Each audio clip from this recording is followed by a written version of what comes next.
ومن الاحسن يرضع قبل ما نوصلوا معاه، لان نوصلوا للخزيت باش نهضروا بالهضره ديال الدارجه. الحياه ديالهم جميله.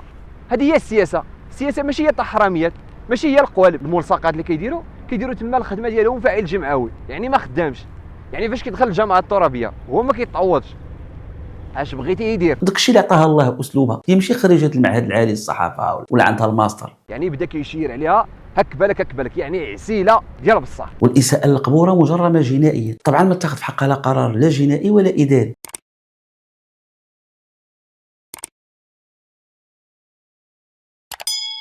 الزول وتحيه طيبه. في هذا الفيديو هذا غادي نشوفوا عسيله ديال الاعلام الاجتماعي بالمغرب. وهذا العسيله هذا هو واحد الكائن غريب ومثير كيتسمى غرير العسل. هو كيدير شي تصرفات مثيره. هو كائن صغيور كيمشي يدخل ما بين الرجلين ديال الفياله.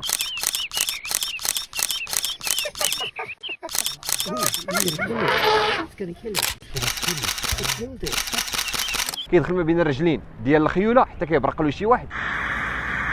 messing with him. كيدخل ما كيمشي يطوطح او يدبز مع يعني الاسود والفهود النمور.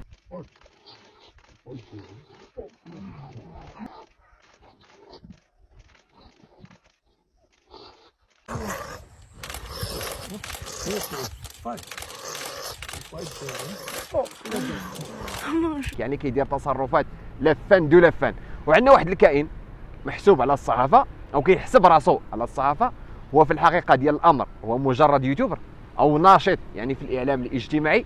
حنا غادي نجيو وبدون تحامل غادي نحطوا داكشي بالادله وغادي نشوفوا دوك التصرفات اللي كيدير. ولكن قبل من ذلك غادي نوقفوا عند واحد التصريح مثير ومهم بزاف ديال وزير الداخليه عبد الوافي الفتيل.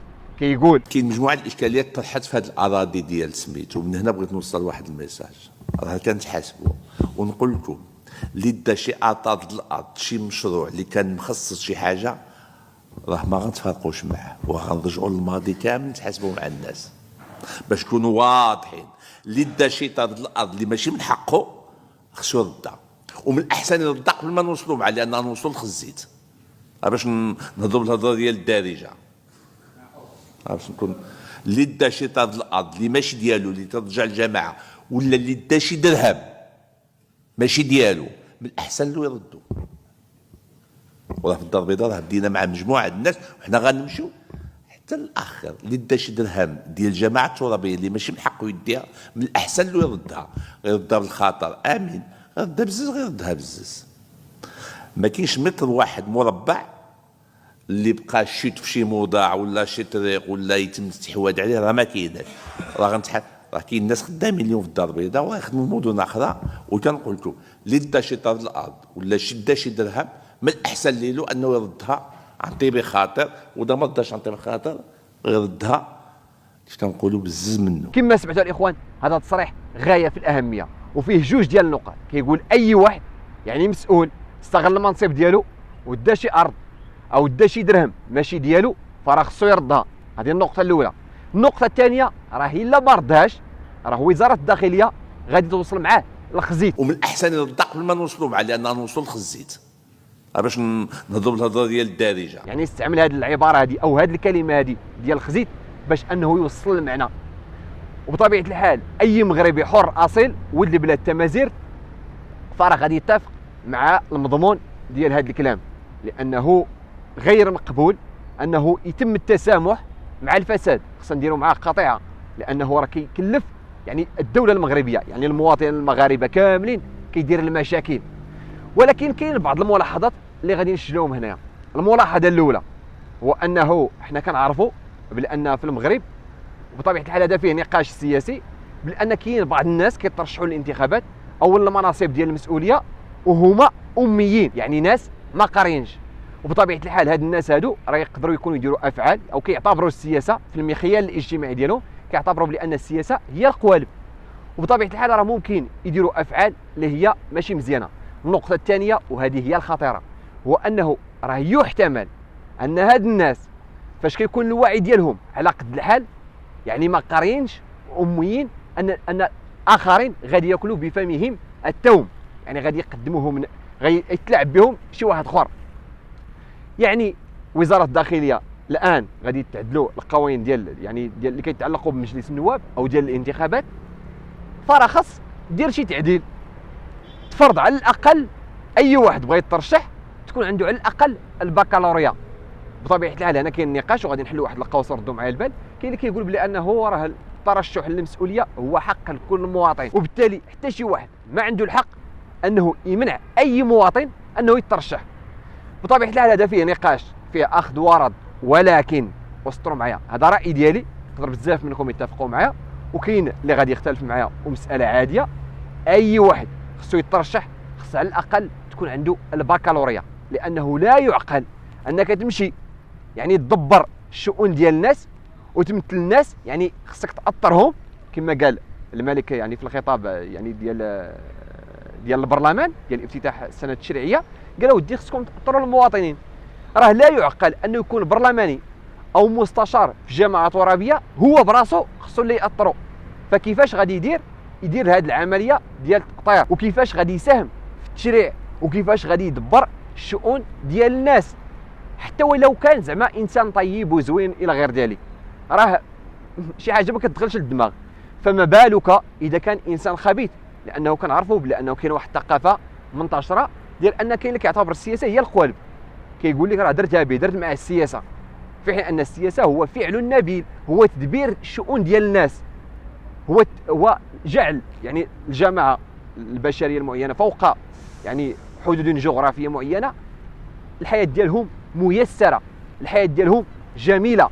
هذه هي السياسه. السياسه ماشي هي الحراميات، ماشي هي القوالب كما كيفهموها بزاف ديال الناس في المغرب. هذه نقطه غايه في الاهميه، خص وزير الداخليه انه يرد لها البال، لانها من ضمن الحلول هو في الشق التشريعي، تشرع واحد النص قانوني كيمنع الناس انهم يترشحوا الا ما كانش عندهم واحد المستوى تعليمي معين كيأهلهم بانهم يديروا ذاك الدور اللي غادي يولي موضوع على العاتق ديالهم. النقطه الثانيه او الملاحظه الثانيه، وهذه مهمه بزاف، هي اللي كتعلق بالجانب المالي، التعويضات ديال رئيس الجامعه الترابيه وديال المستشارين. في الجامعه حنا كنعرفوا بلي انا رئيس الجامعه الترابيه كيكون عنده صلاحيات كبرى وكيمارس سلطات حقيقيه، ولكن التعويض ديالو هزيل، ما محصنش.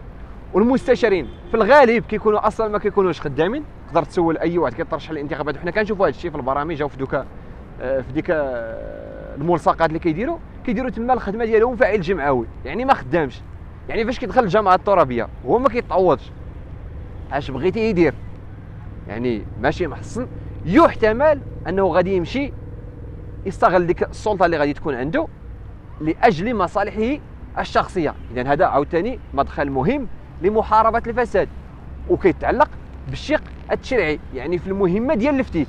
الفتيت خصو يدير نص تشريعي يجيبوا مشروع يصوتوا عليه البرلمانيين، ديال انه اي واحد ما يمكنش ترشح لمهمه انتدابيه او انتخابيه في المغرب اذا ما كانش عندك واحد المستوى تعليمي كيأهلك لتدبير شؤون الناس. النقطه الثانيه هو انه يجيب نص تشريعي من اجل تعويضات محترمه للناس اللي كيترشحوا خصوصا للجامعه الترابيه.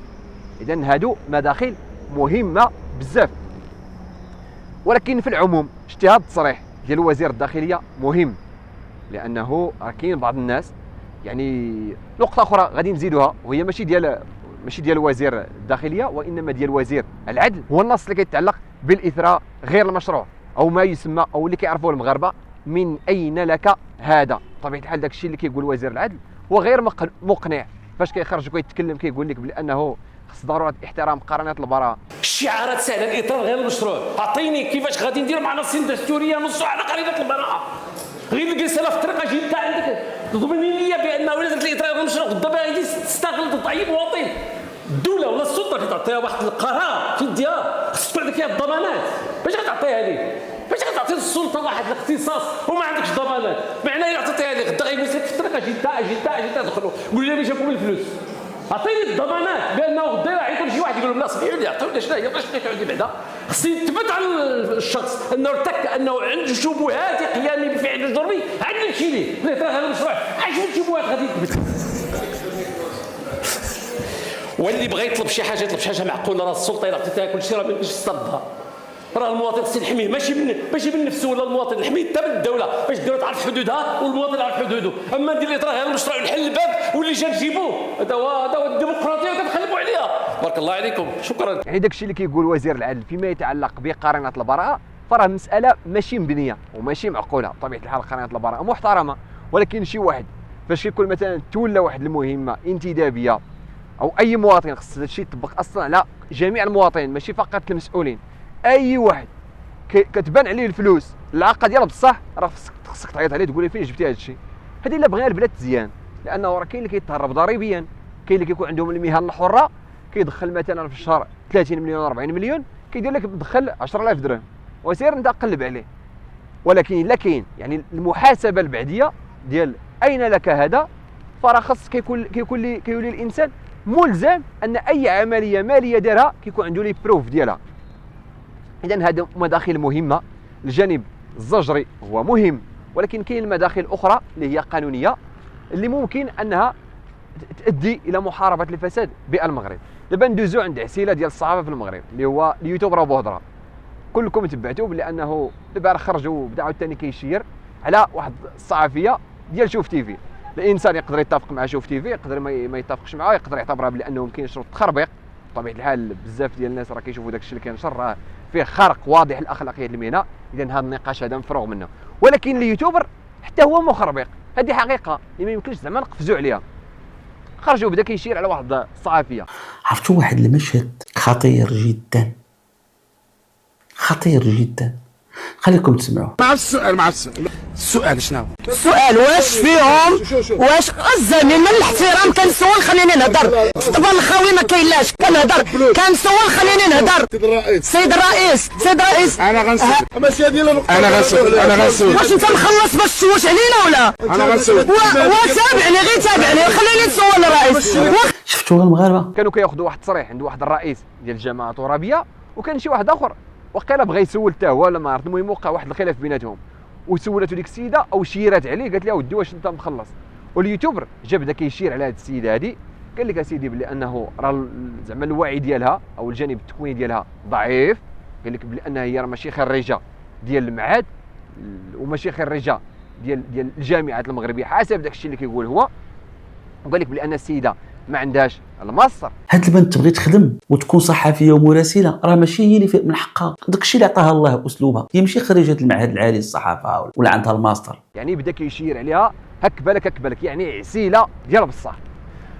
نتخيلوا دابا بلي ان هاد السيده هادي انا ما كنفهمش هاد شوف تيفي، لان شوف تيفي كتبقى تتبع الناس. علاش اليوتيوبر ما كيشيروش عليه؟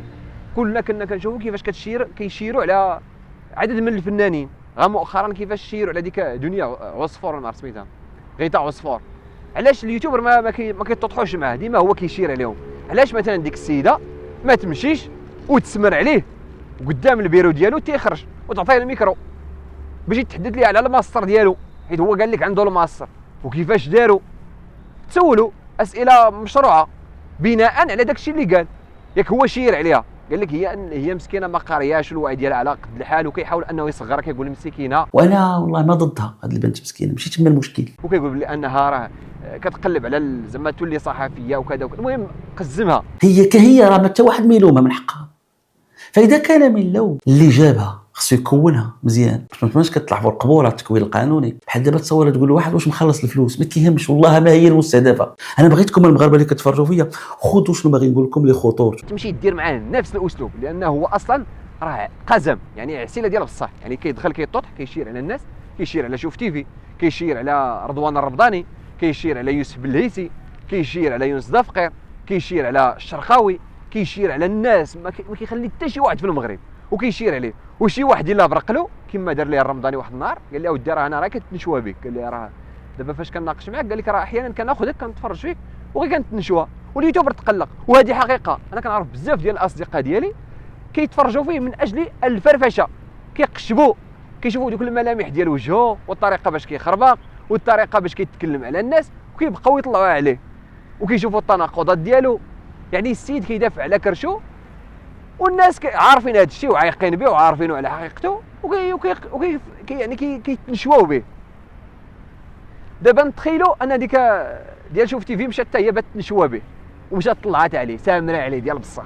كيفاش غادي تكون رده الفعل ديالو؟ انا ما فاهمش شفتي علاش ما كديرش مع هاد الاساليب.